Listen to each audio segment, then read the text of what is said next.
Palabra viva.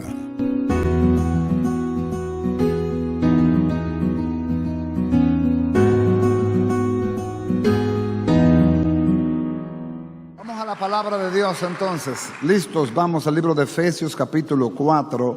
Estamos estudiando la transición que Dios produce en el creyente y lo importante de entender la transición. Vamos a mirar las escrituras y vamos a tratar de seguir instruyéndonos o aprendiendo de lo que Dios quiere.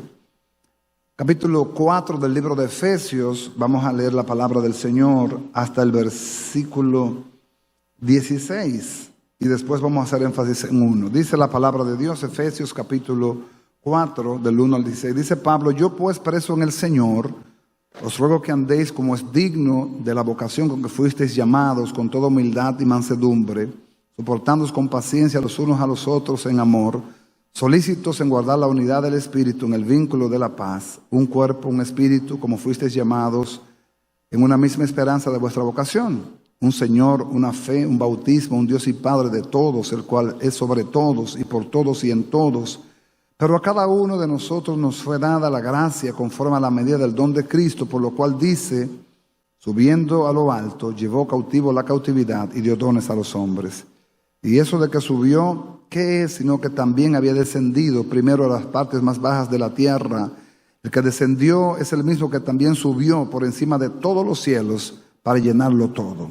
Y él mismo constituyó a unos apóstoles, a otros profetas, a otros evangelistas, a otros pastores y maestros, a fin de perfeccionar a los santos para la obra del ministerio, para la edificación del cuerpo de Cristo, hasta que todos lleguemos a la unidad de la fe y del conocimiento del Hijo de Dios, a un varón perfecto, a la medida de la estatura de la plenitud de Cristo, para que ya no seamos niños fluctuantes, llevados por doquiera de todo viento de doctrina, por estratagema de hombres que para engañar emplean con astucia las artimañas del error, sino que siguiendo la verdad en amor, crezcamos en todo en aquel que es la cabeza, esto es Cristo, de quien todo el cuerpo, bien concertado y unido entre sí, por todas las coyunturas que se ayudan mutuamente, según la actividad propia de cada miembro, recibe su crecimiento para ir edificándose en amor.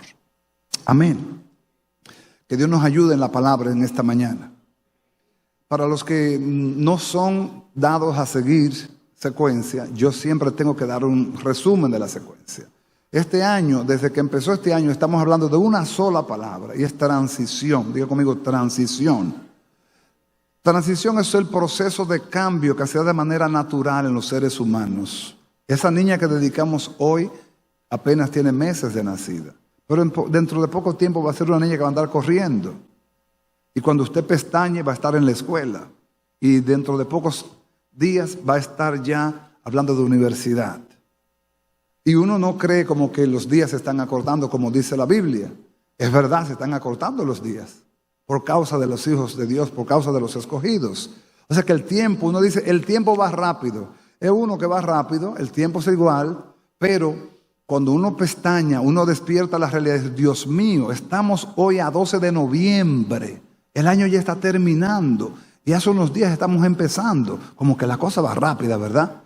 Entonces, así vemos entonces cambios en lo humano. Vemos personas que el pelo se le ha puesto blanco o se le ha caído o le ha crecido la barriga o está embarazada o le nació un hijo o ya se está graduando de la universidad o se fue de viaje.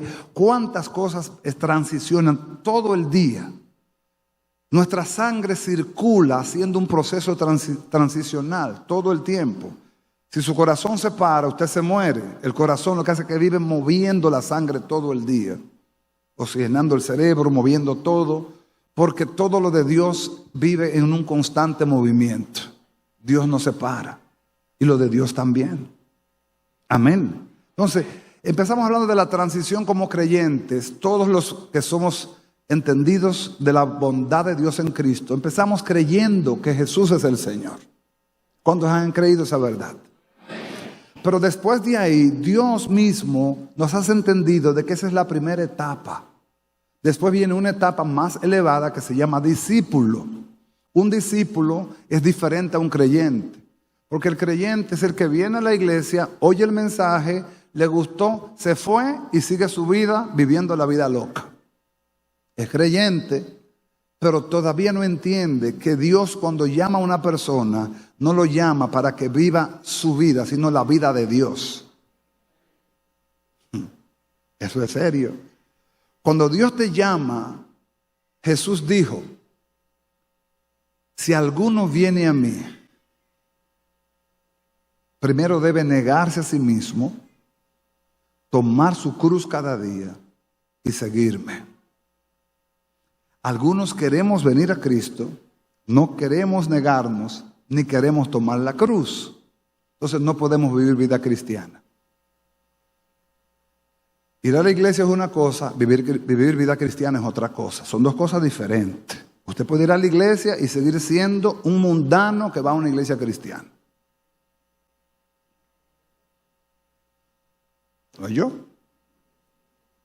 Usted puede ir a una iglesia cristiana y ser un tremendo impío, ser un tremendo carnal. La iglesia no es la que te va a transformar. La iglesia va a ser instrumento de ayuda si te exponen la palabra de verdad.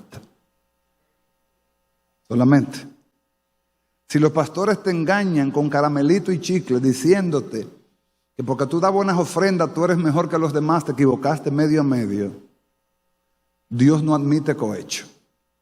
Y Dios no es manipulable. A Dios no se le manipula. Dios no es un funcionario del gobierno que te da una concesión porque tú le diste un sobre por abajo. Dios no funciona así. A Dios hay que pasarle de frente. Y solamente se le pasa de frente si vivimos la verdad. La verdad no es suficiente conocerla. La verdad hay que vivirla. Porque usted puede saber la verdad. Y si no la vive, tiene entonces un pecado de omisión. Porque el que sabe hacer lo bueno y no lo hace, dice la Biblia que es pecado. No lo digo yo, lo dice la Biblia. Entonces, después de ser creyente, el Señor te hace entender que hay un propósito con tu vida. Por el Espíritu Santo te enseña que hay un nivel mejor, más alto, más relevante en la vida de la fe, que se llama ser un discípulo. Amado, un discípulo es un estudiante, alguien que se deja enseñar. Y yo no sé usted, pero yo quiero aprender de mi Señor. Yo quiero que Él me enseñe. Entonces, Él dejó al Espíritu Santo para que nos enseñe, nos dejó la palabra y nos dejó ministros también, que serán instrumentos que nos van a enseñar. Amén. Porque siempre, aún en la ley de Moisés, nunca se ponían dos bueyes jóvenes a arar juntos. Se ponía un buey viejo con un buey joven. El buey viejo ponía la experiencia y el buey joven ponía la fuerza. Siempre los ancianos serán importantes. Porque el activo de un anciano es su experiencia. La madurez, la sabiduría, las canas. Por eso siempre escuche el consejo de los ancianos. Aprendamos. Pregúntele a los que han vivido experiencia, a los que han pasado procesos. Ellos le van a enseñar. Entonces, ahí viene el discípulo a aprender del Señor. El discipulado nunca termina. Dígale a alguien, discipulado nunca termina. ¿Por qué? Porque usted nunca deja de aprender. ¿Sabe cuándo usted va a dejar de aprender? Cuando se vaya para el cielo. Cuando se muera. Pero mientras usted esté en la tierra, usted siempre está aprendiendo, siempre. Por eso a veces uno ve cosas que pasan y uno dice, uno no sale del asombro de la cosa que uno oye, de la cosa que uno ve. Uno se queda, ¿cómo va a ser?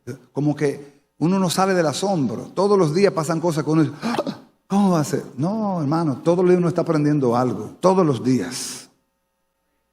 Hay una expresión que dice, el día que dejo de crecer, ese día muero.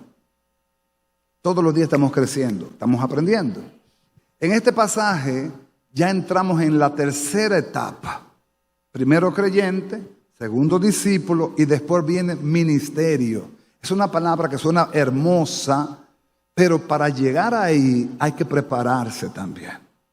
Dios no violenta sus principios, al contrario, Dios vive sus principios. Los hombres los violentamos y por eso hacemos tantas cosas que meten miedo muchas veces. Hermano, uno de los errores que se cometen en las congregaciones y en la iglesia de Cristo es poner un creyente a ser ministro sin haber sido discipulado.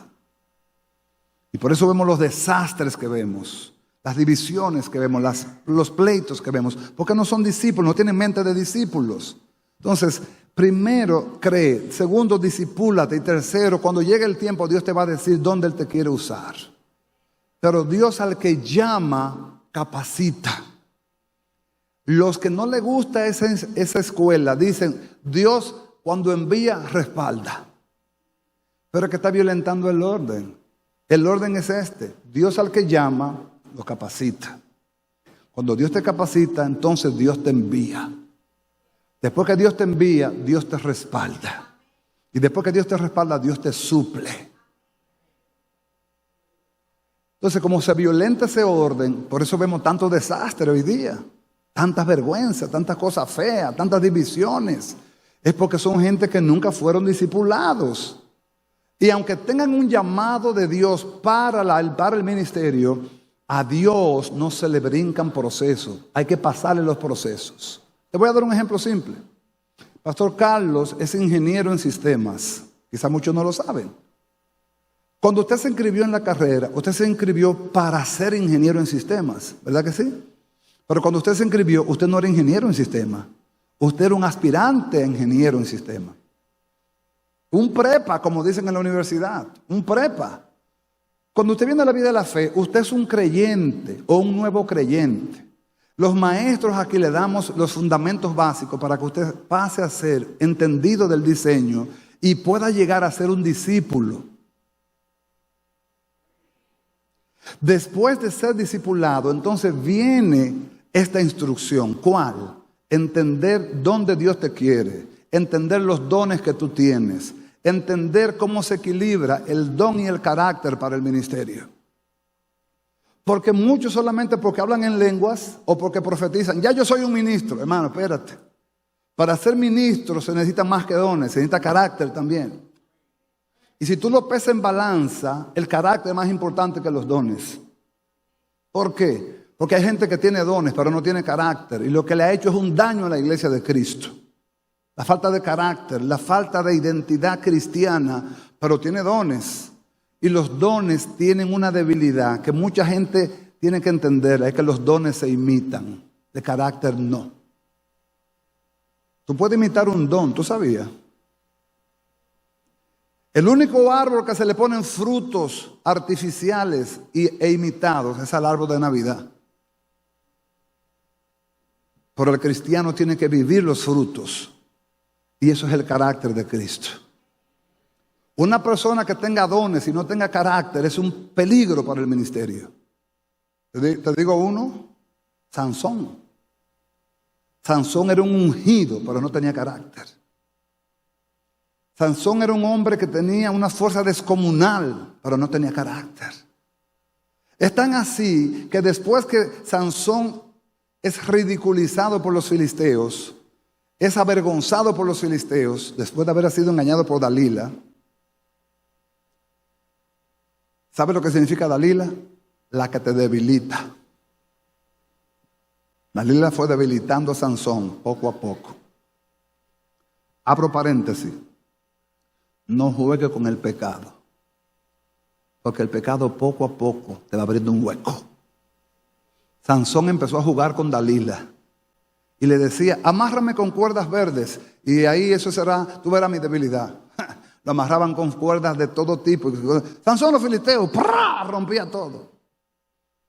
Sansón tal cosa, arrancaba la puerta de la ciudad. Sansón agarró la quijada de un asno y mató 1000 filisteos con la quijada de un asno, dando golpes. ¡Pa! ¡Pa! ¡Pa! 1000.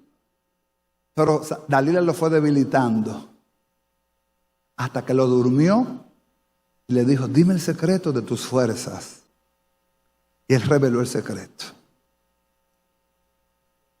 Cuando reveló el secreto, le quitaron, era nazareo de nacimiento, no se podía cortar el pelo ni podía beber vino.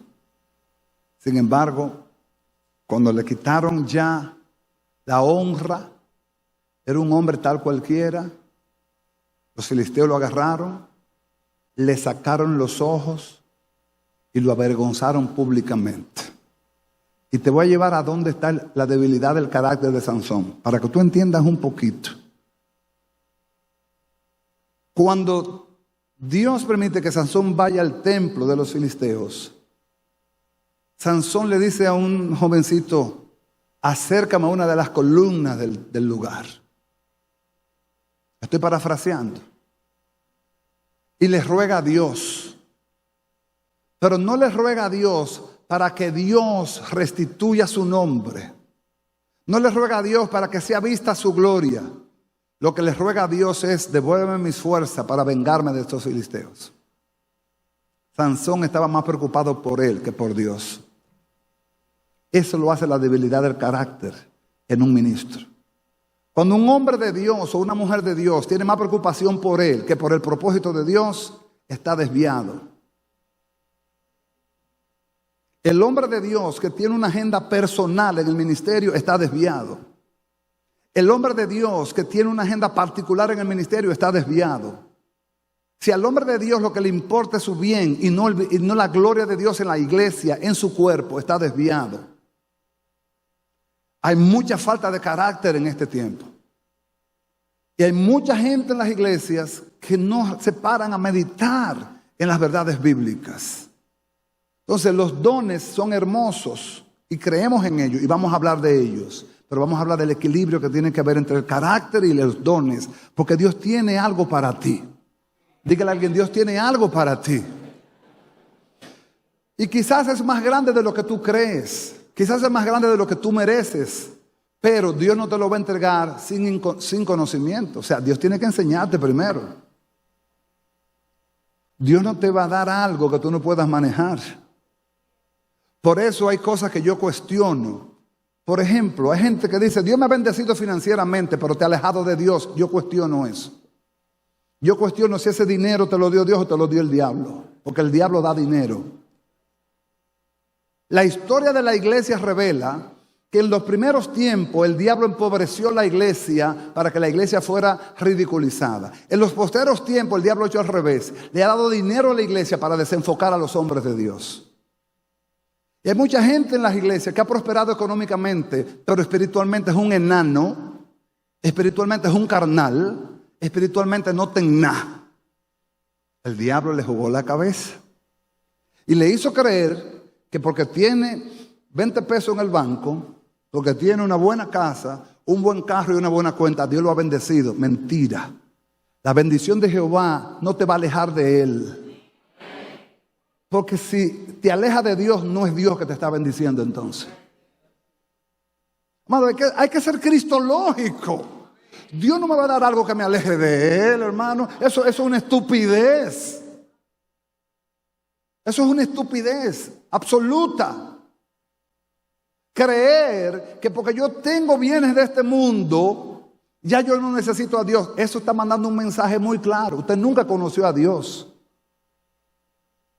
Tienes dinero, por ese dinero hay que ver qué fuente vino. No, porque yo nunca he robado, yo nunca he matado, yo nunca he hecho lo ilegal. Sí, pero el diablo sabe cómo hacer prosperar a mucha gente para quitarle el enfoque del diseño de Dios. Por eso del dinero hay que cuidarse muchísimo. Porque el dinero es muy engañoso. Y el dinero puede desviar al más bonito lo desvía. Lo desvía. Por eso el carácter. Amén, mis amados. Entonces, vamos a estudiar un poquito. Recuérdense que vamos a llegar a un tiempo donde vamos a estudiar carácter con los dones del Espíritu Santo. Tiene que haber un equilibrio. Dones y carácter. Los dos equilibrados generan un ministro equilibrado. Pero si me ponen a escoger, me quedo con el carácter. Porque el carácter es la vida de Dios. Amén. Yo no estoy menospreciando los dones. Estoy diciendo, si me ponen a escoger, me quedo con el carácter. Los que son emocionales dicen, dame los dones a mí, que yo diciendo 3 palabritas en lengua y danzando y profetizando, ya con eso yo me contento. Aunque yo sea una veleta emocional, Aunque yo sea un cristiano temperamental, aunque en la boca mía yo tenga una espada que vuele cabeza y hiera a todo el que le pase por el lado, y ningún vecino quiera saber de mí, y mi familia no me quiera ni saludar, y la gente en la calle lo que vean es que me rechacen, porque yo soy un testimonio de una gente avinagrada. Hablo en lengua y profetizo, pero mi carácter aleja a la gente. Hay que revisarte, hermano. Hay un problema. Hay un problema. Estamos acá. Estamos en la tercera etapa ya. Dígale a alguien, estamos llegando a las ligas mayores ya. Aquí se van a hablar palabras fuertes. Y fuertes no significa que van a ser groseras. No. La verdad dicha como conviene edifica. El que tiene corazón para Dios quiere oír palabra de Dios. El que sale de su casa determinado a venir a adorar, dice, voy a la casa y aunque Jehová me parte en cuatro, yo quiero que Jehová me hable. Estoy harto de los hombres. No quiero palabra de hombre. No quiero humanismo. No quiero secularismo. No quiero que me entretengan. No quiero chicle. No quiero menta. No quiero agua de azúcar. Quiero palabra. Quiero palabra viva, pura, no adulterada. No me contamine el mensaje, predicador. No me dañe la instrucción. Porque muchas veces los ministros queremos que la iglesia esté contenta para nosotros ser aprobados. Amados, a mí no me interesa que tú estés contento. A mí me interesa que tú estés edificado. Porque si logro edificarte, yo estoy agradando al que me puso aquí. Si no te contento y agrado al que me puso aquí, se cumplió el propósito. Porque Dios no me llamó para entretenerte. Dios me llamó para edificarte.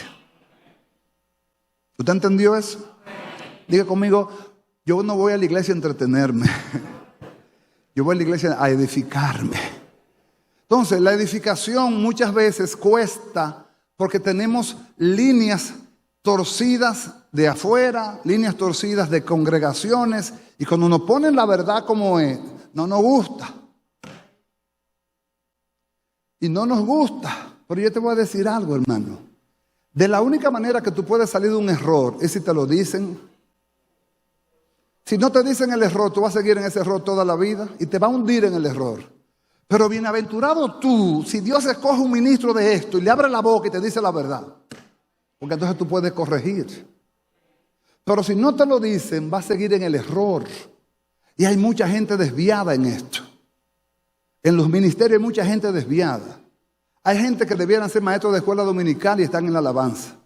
Y yo no hablo aquí, hablo en todas las iglesias. Hay gente que están en la escuela dominical que debieran estar en la alabanza. Hay gente que se autoproclama pastor o evangelista y debiera estar sentado en una silla oyendo que lo instruyan. Porque de pastor no tiene ni la P. Entonces, por falta de conocimiento, perece el pueblo. Y a la falta de instrucción, la ignorancia reina. Y siempre he dicho, no ahora, siempre he dicho que la ignorancia es un negocio que le interesa mucho al diablo. Mientras más ignorante es la iglesia, más fácil le engaña.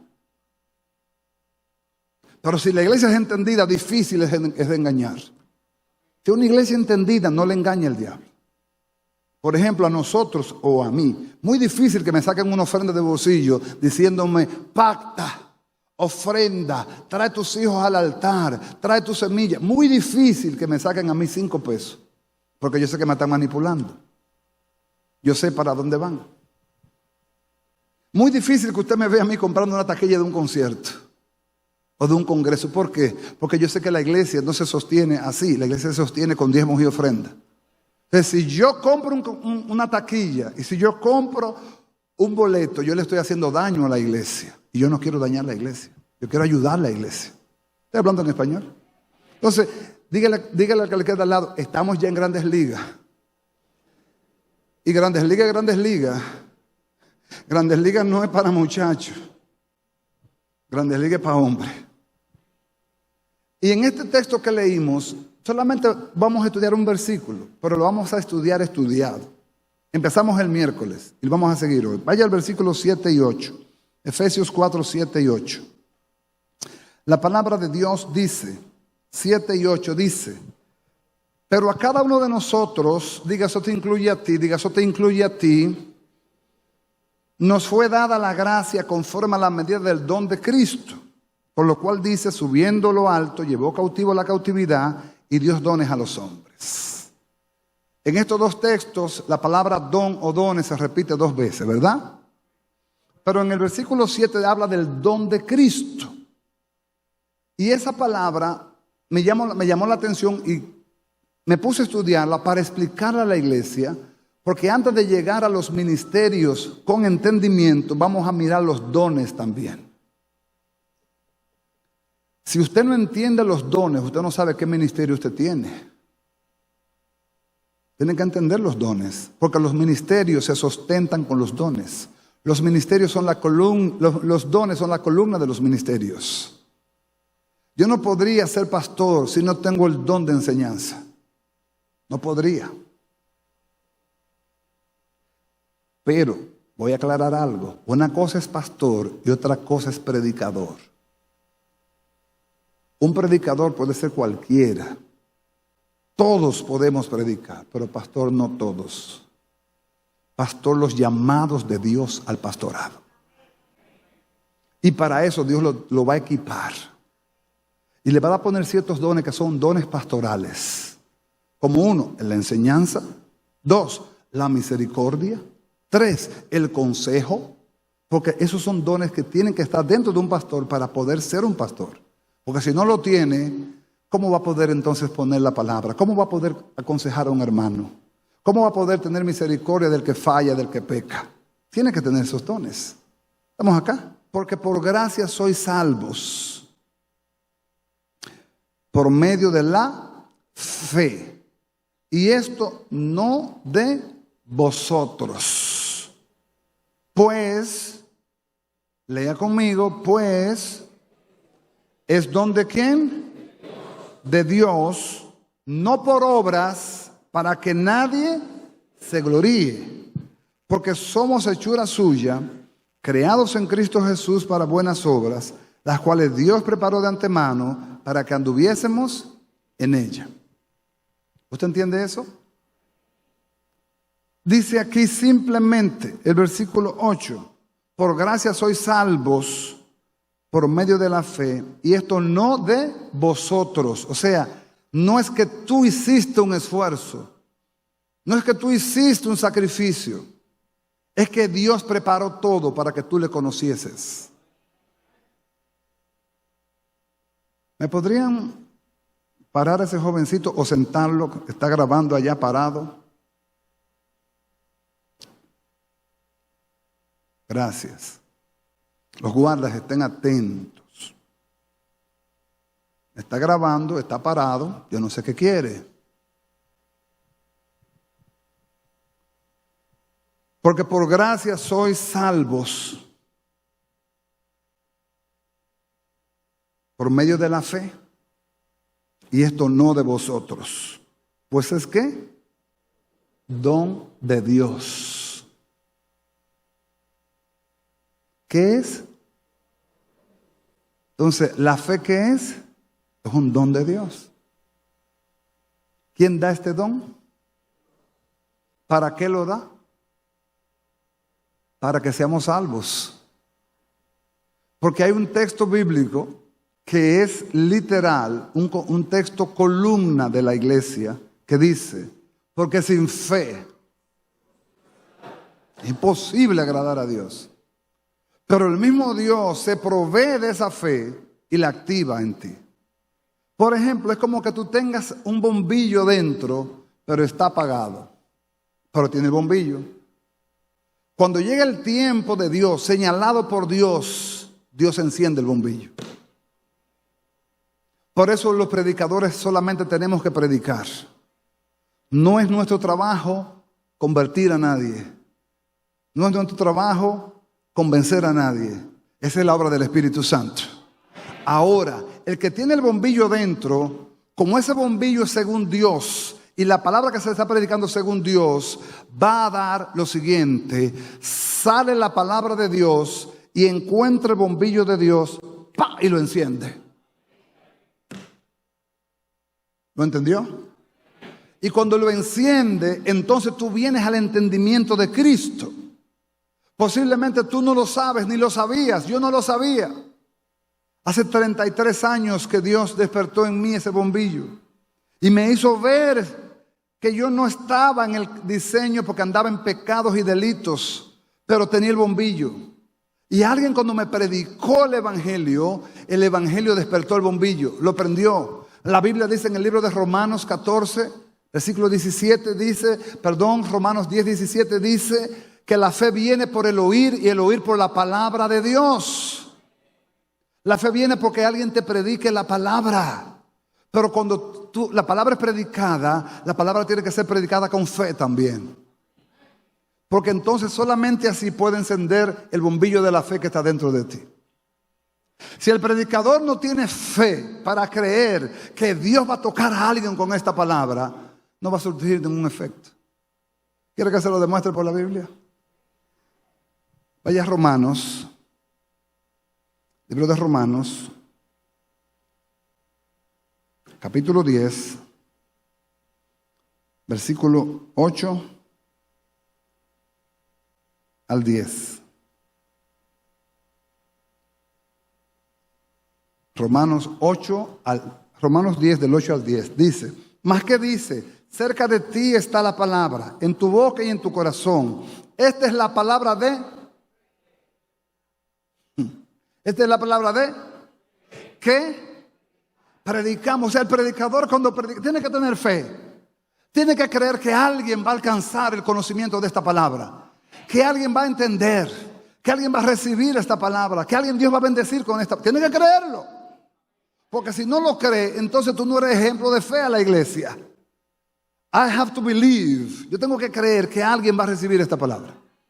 Yo no sé si alguien aquí o por los medios, pero alguien la va a recibir. Yo tengo que creer eso. Yo tengo que ser ejemplo de fe para predicar con fe. Entonces, ¿qué pasa con la fe? Como la fe es abstracta, la fe no se ve en la cara, no se ve en la cabeza, no se ve en los ojos, no se ve en los labios. La fe es interna. La fe es un depósito interno que Dios hace en cada uno. Y se lo voy a demostrar en cada uno. Dígale a alguien en ti, dígale a alguien en ti, en cada uno de nosotros. Pero se despierta cuando aparece otro que tenga fe y te la despierta. ¿Lo entiende eso? Cuando venga otro que tenga fe y te la despierta. Por eso el predicador tiene que tener fe de que el que lo va a recibir tiene el bombillo dentro. Yo no se lo veo, pero Dios lo sabe. Dios sabe quién tiene el bombillito por ahí dentro, que está puesto, pero está apagado. Entonces Dios dice, como tú tienes el depósito encendido, como tú tienes la fe activada, ve ahora y háblale en fe y activa el bombillito de la fe que Él tiene, porque esa fe lo va a salvar, porque esa fe lo va a levantar, porque esa fe lo va a sanar, porque esa fe lo va a hacer libre. Pero tú tienes que ir y activar esa fe en el nombre de Jesús.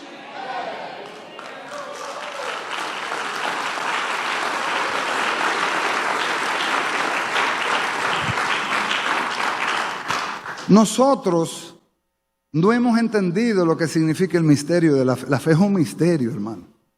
La fe no es entendible la razón. La fe no se lleva bien con la razón. Yo estoy frente a 400, casi 500 personas aquí. En la radio yo no sé cuánto. En los medios yo no sé cuánto. Pero escuche, yo no le estoy viendo el corazón a nadie. Yo no le estoy viendo el interior a nadie. Yo veo apenas sus rostros. Pero el corazón lo está viendo Dios.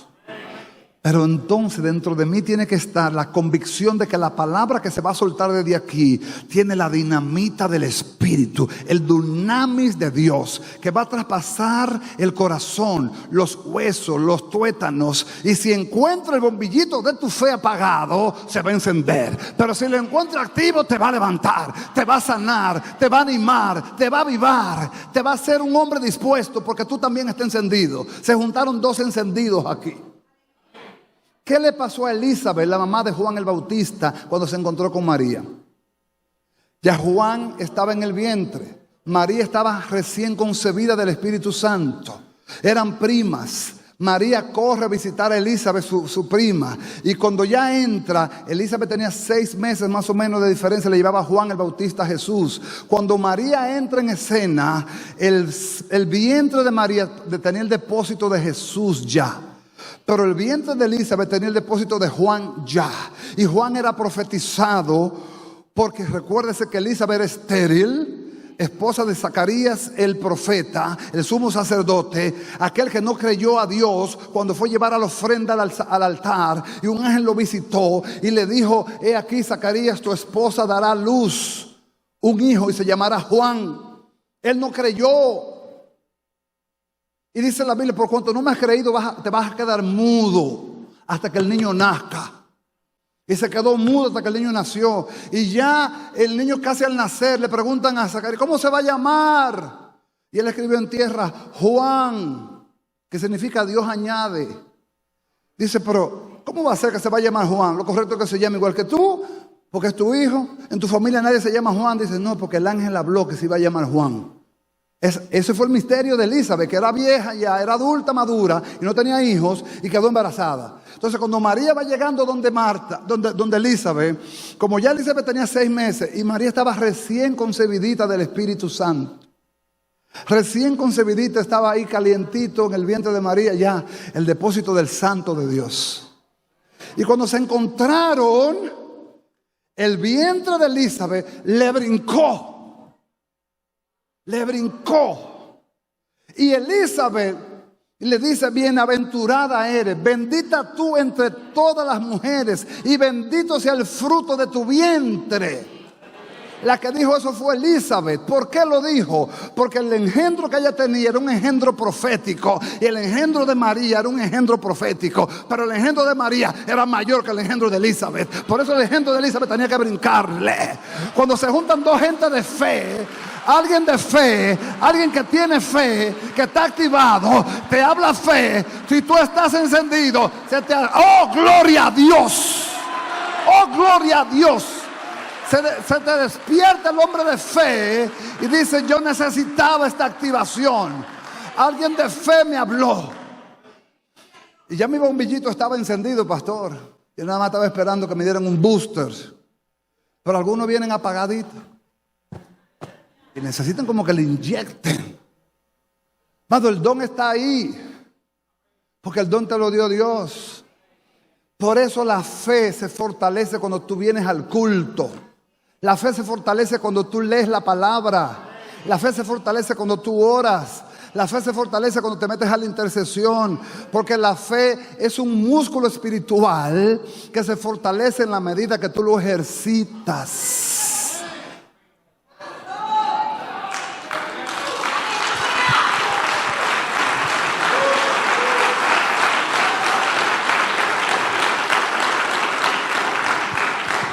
¿Por qué Dios a nosotros nos pasa por procesos? ¿Usted cree que Dios es bobo? Dios es sabio. Porque es la única forma que tú tienes para ejercitar tu fe. Si Dios no te pasa por un proceso, tú no le ejercitas la fe. Entonces Dios siempre tiene que ponerte un proceso, una meta, algo más alto, que tú tengas como que brincar más alto, que tú tengas que correr más alto, que tú tengas que correr más rápido, que tú tengas que esforzarte.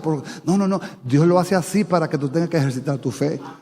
Entonces la fe es como un músculo que se ejercita, y por eso Dios permite que ciertas pruebitas vengan para que la fe se mantenga activada. Que tú tengas siempre una batallita que enfrentar. Siempre. Nunca falta un pelo en un sancocho. Siempre habrá algo que Dios dice: no te voy a quitar todos tus enemigos de golpe, no sea que las bestias del campo te devoren. Te voy a dejar una cosita ahí para que tú tengas que estar clamando. Señores, el apóstol Pablo tenía el don de fe, porque la fe es un don y es un fruto también. Oiga eso, sí es relevante. Yo creo que es el único que se repite como fruto y como don. Y Pablo, Dios lo usaba. Dicen que el apóstol Pablo tenía todos los dones que tenía Jesús, todos. El único hombre en la Biblia que lo tenía todos era Pablo. Pablo llegó a resucitar muertos, ciegos ver, cojos caminar, Sin embargo, a él le llegó un aguijón en su cuerpo. No se sabe lo que es. No me ponga usted ahora a inventarme una cosa que yo no sé lo que la Biblia, porque la Biblia no dice lo que es. Algunos dicen que era una alergia, que se le hinchaban los ojos y el pobre no podía ni ver. Algunos dicen que era un dolor de cabeza que le daba, que lo tumbaba. Otros dicen que tenía un problema como si fuera una epilepsia. Pero no, eso no es bíblico, nadie lo confirma. Pero Pablo, que tenía el don de fe, dice: he orado al Padre 3 veces que me sane. 3 veces. Y mi Padre lo único que me ha dicho es: bástate mi gracia. Porque mi poder se perfecciona en medio de tu debilidad. Y el mismo Pablo dice: me fue enviado un mensajero de Satanás que me golpee para que yo no me gloríe, sino para mantenerme humildito todo el tiempo, para mantenerme humilladito todo el tiempo, para mantenerme siempre doblegado. Dios siempre busca un mecanismo para que usted se mantenga arrodillado. Amado, y si Dios no lo busca, Dios se lo puede revelar. Le voy a dar uno: ponga la chancleta medio debajo de la cama, abajo, en el medio debajo de la cama, para que cuando usted se tire tenga que arrodillarse obligado a buscar la chancleta.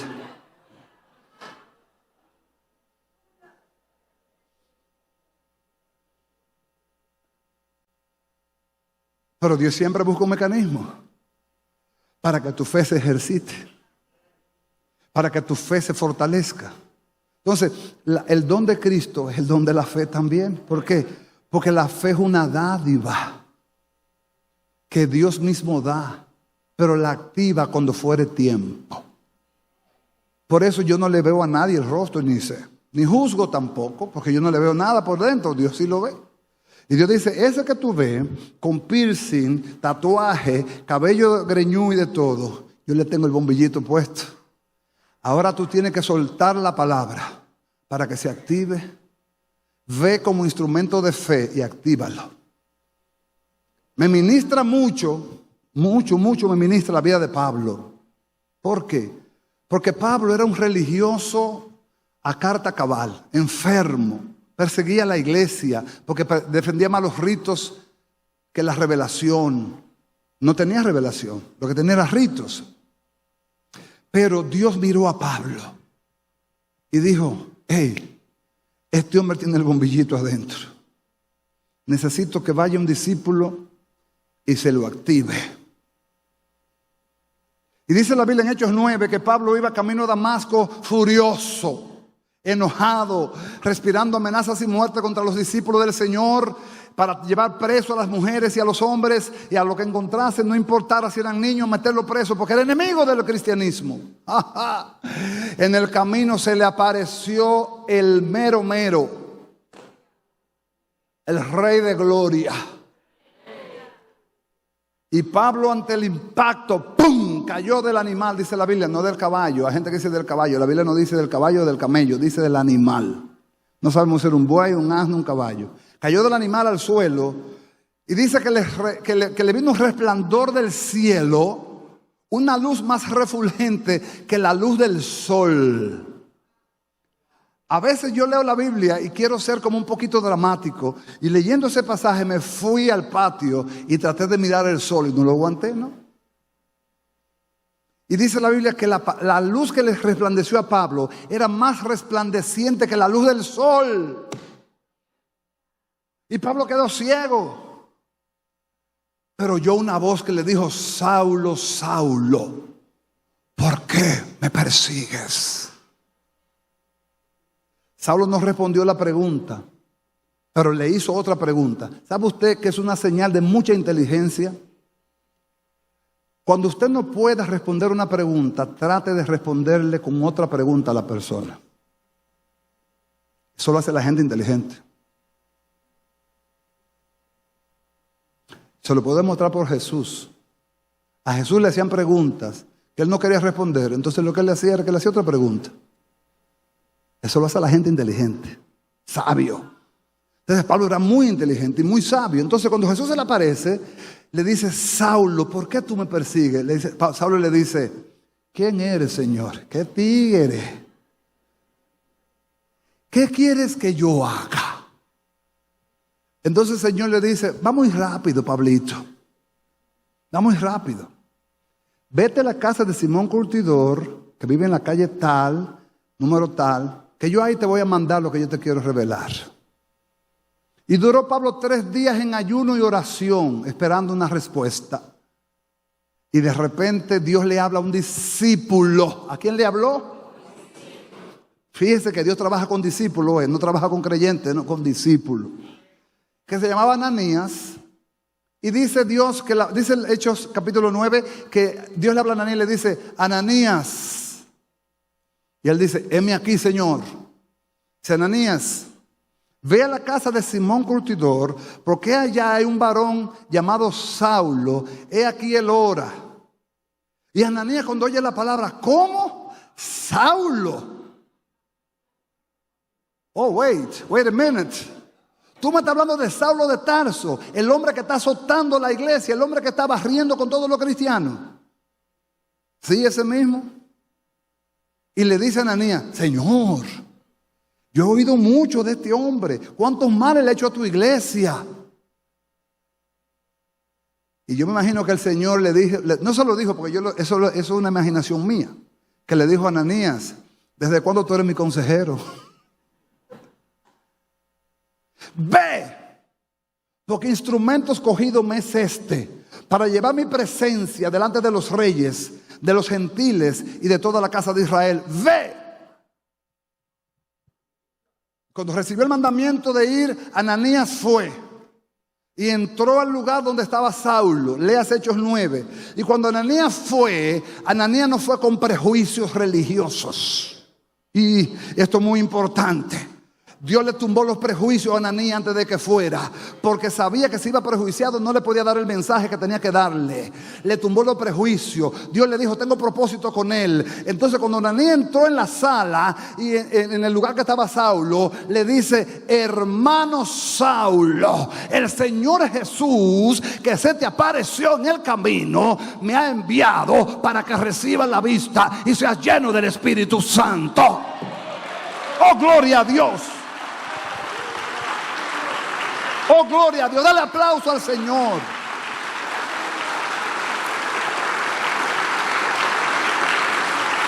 Gloria a Dios. Saulo no sabía que tenía el bombillo. Pablo no lo sabía. Ni Ananías tampoco, pero Dios sí. Y cuando Dios preparó a Saulo para el encuentro, tuvo que mandar un hombre que tuviera fe para activarlo. Le tuvo que romper los prejuicios primero. Y le dijo, ve y dile que él es mi instrumento. Y fue, y le dijo, el Señor Jesús me ha enviado para que recibas la vista. Tenía que tener fe para orar por eso. Y Ananías, siendo un discípulo, impuso las manos sobre Saulo. Y dice la Biblia que tan pronto lo hizo, se le cayeron como 2 escamas de los ojos.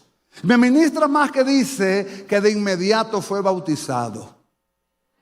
A propósito, el domingo que viene bautismo aquí. Los que no se han bautizado, prepárense, que van para las aguas en el nombre de Jesús. Con tu chancleta, con tu rolo. Entonces, Saulo se le activó lo que ya tenía dentro, pero él no lo sabía. ¿Cómo se le activó? Porque vino un discípulo de fe y le habló. Hay mucha gente allá afuera que no saben que Dios lo ha señalado. Hay mucha gente aquí que no sabe que Dios lo ha señalado y Dios tiene que despertarlo. ¿Cómo se despierta? Una palabra de fe es la que puede salvar al pecador.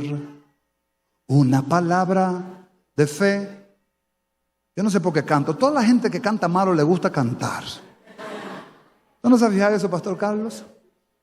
¿Se ha fijado en eso? Toda la gente que canta malo le gusta cantar.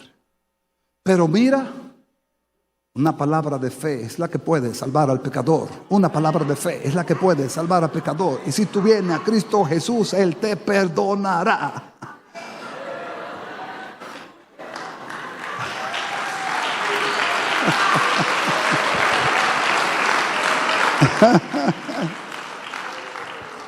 Entonces, ¿por qué predicamos el evangelio? Porque yo no lo sé si tiene el bombillito. Puede ser que el que está al lado tenga el bombillito dentro. El bombillito es la fe de Dios para salvación. Es la fe de Dios para levantarse. Pero necesita que alguien de fe vaya y le imparta de lo que tiene. Entonces ese bombillo se activa también.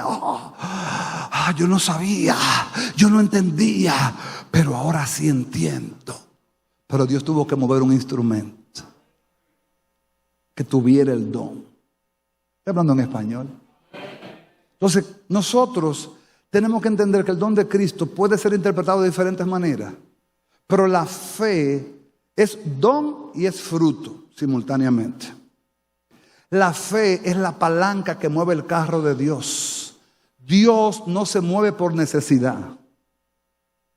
Dios se mueve porque usted le cree. Así que cuando usted ore, deje de estar orando con la mentalidad de pobrecito. Cuando hablo de mentalidad de pobrecito, ay, Señor, el problema, Señor. Ay, Señor. No, ore diferente. Diga, Señor, hay problema, pero yo vengo a ti confiado que tú eres Dios, que tú eres el Dios de mis padres.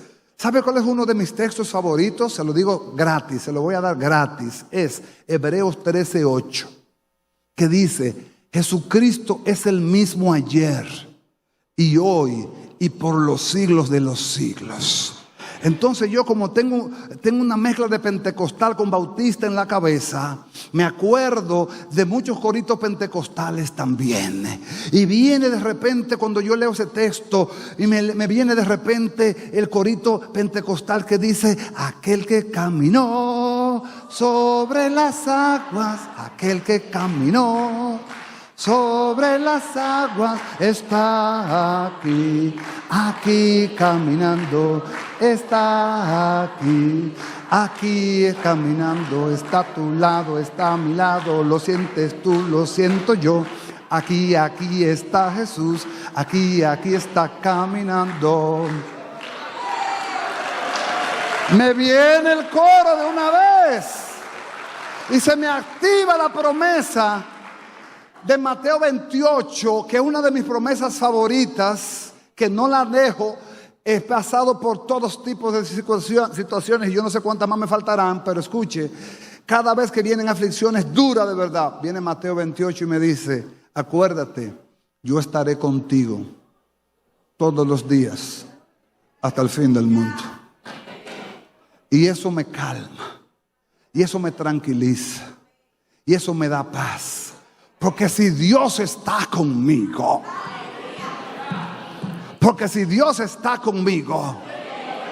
entonces como yo estoy en flow de predicación y canto, le puedo cantar, Jehová está conmigo como poderoso gigante, Jehová está conmigo como poderoso gigante.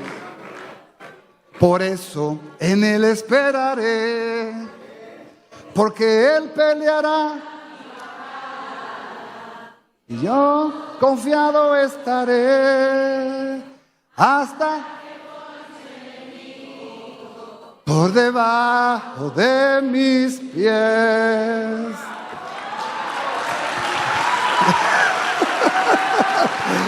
Señores, en todos los años que yo tengo predicando, es la primera vez que Willy me dice. Porque cuando yo canto, yo miro a Willy y veo que Willy hace así, baja la cabeza. Y dice, Señor, ¿qué vamos a hacer con el pastor? Porque no pega una. Pero de vez en cuando la pego. Hoy parece que la pegué porque lo miré y me dijo, como pastor lo logró. Amados, las promesas de Dios están dadas en Jesucristo. ¿Y qué dice su palabra? Que sus promesas son sí y amén para los que la creen. Porque una promesa de Dios solamente cobra vida si usted la cree. Si usted no lo cree. Aún Jesús preguntó muchas veces. Se acercó una persona, una mujer, para que él orara por ella y la sanara. Y Jesús le dijo, ¿tú crees que puedo hacerlo? Y Señor, yo creo que tú puedes hacerlo, ok. Si tú lo crees, ya está hecho. Conforme a como tú has creído, está hecho. La fe es un don, hermano. Y la fe se activa por procesos de Dios, por retos de Dios. La primera fe que Dios activa es la fe para salvación, que es el milagro más grande. Ser salvo, perdonado, es el milagro más grande. Después lo demás son secundarios, pero ya saber que tus pecados han sido perdonados, ya saber que tú tienes vida nueva, ya saber que tienes una nueva esperanza, ya saber que tienes una nueva criatura dentro de ti, es un milagro. ¿Cómo se reciben los milagros? Los milagros no se reciben, hermanos, si no es por fe. Todos los milagros son por fe. ¿Estoy hablando en español? Entonces, voy a terminar con ustedes, porque este pasaje es muy teológico, muy profundo, y no lo quiero como quien dice, no lo quiero tirar. Quiero que la iglesia lo asimile. Y si usted lo asimila, hermano, usted no va a ser el mismo hermano. Usted va a entender lo que el ministerio representa. Amén. ¿Qué Dios te ha dado? ¿Cómo Dios te ha equipado para el ministerio? Venga conmigo al libro de Romanos, capítulo 12, versículo 3. Romanos 12, 3.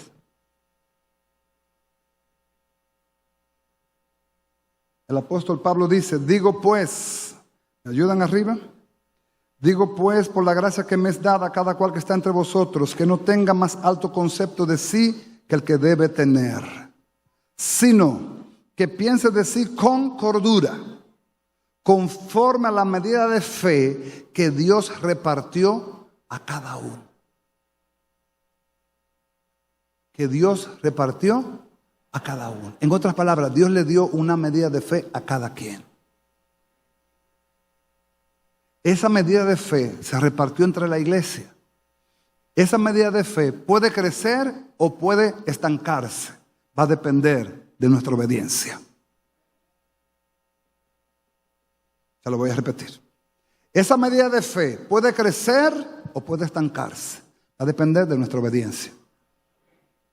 Si usted es fiel, obediente al mandamiento, la fe va a empezar a crecer.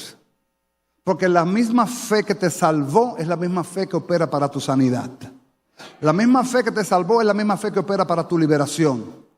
La misma fe que te salvó es la misma fe que opera para tu provisión. La misma fe que te salvó es la misma fe que opera para tu restauración. Es la misma fe. Lo único que son diferentes aplicaciones, pero es la misma fe. Entonces, conforme a tu creencia, conforme a tu obediencia, tu fe va a ir creciendo. Centro Cristiano El Buen Samaritano. Síguenos por radio, televisión y a través de las redes sociales.